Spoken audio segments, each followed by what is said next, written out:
Hello again, this is Thomas Allenberg speaking from Waikiki. It's January 6th, 2008, and this is the second in video response to a courageous young man's brave act of standing up for the truth, for standing up for what he knew in the depths of his soul and spirit was right and just. Lieutenant Watada, I am so proud of you. I don't know where you are right now, but I hope this message finds its way to you. I don't know if you were in fact court-martialed or not, but you have already sent a message out into the world that is so filled with your divine and spiritual power that we will all, those of us who have listened to your speeches, be changed forever. I so agree with you that it is up to each and every one of us who call ourselves Americans to begin to get up off our butts,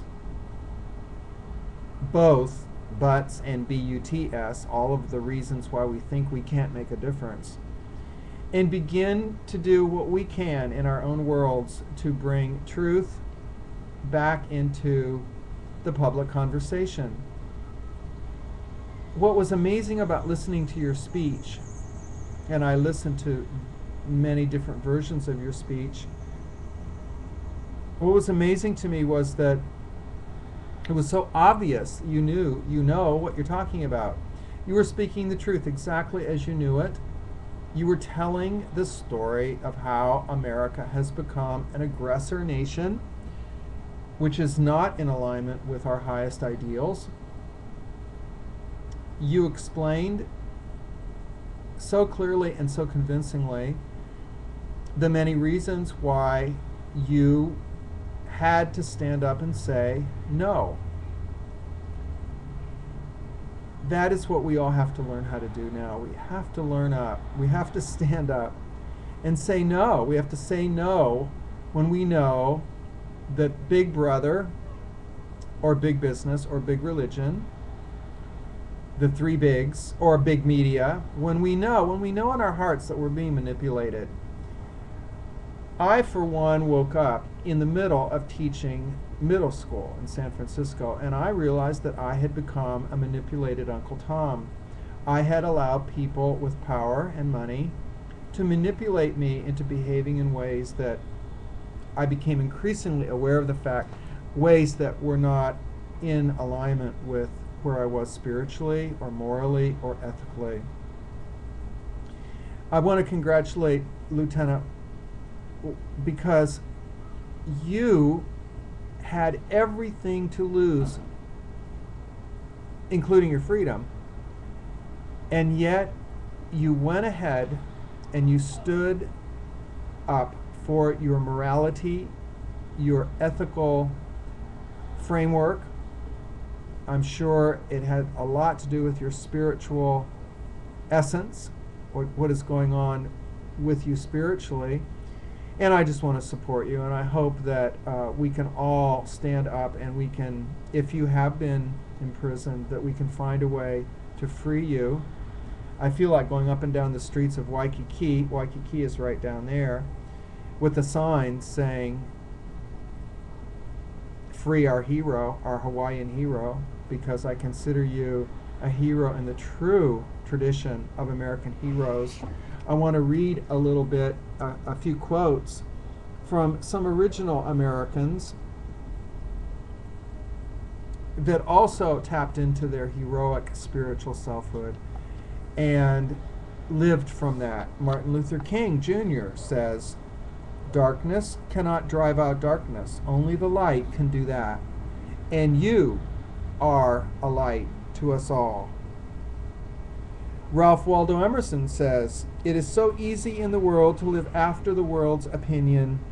It is easy to be in solitude and live under your own opinion. But the greatest of men is the one who, in the midst of the crowds, is able to keep with perfect sweetness his own independence and does not conform. You, our hero from Hawaii, you have done that. You have kept your own truth. Abraham Lincoln supports you as well. He says, adhere to your own purposes and you will soon feel as well as you ever did.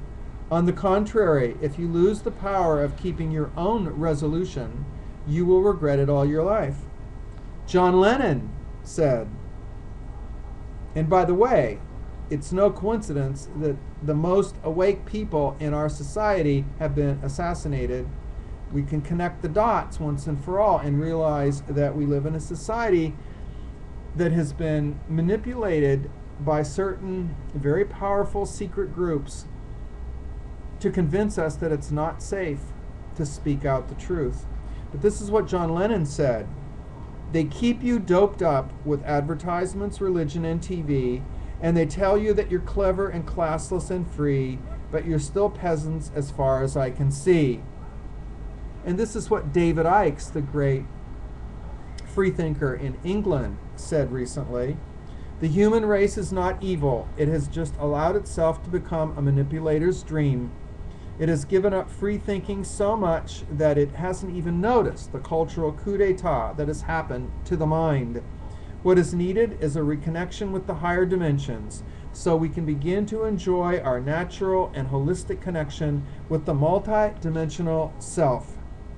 And that's exactly what this is about. This is about the fact that we're not just citizens, we're not just consumers, we're not just capitalists, we're not just soldiers, we're not just teachers, we're not just husbands, wives, children, laborers.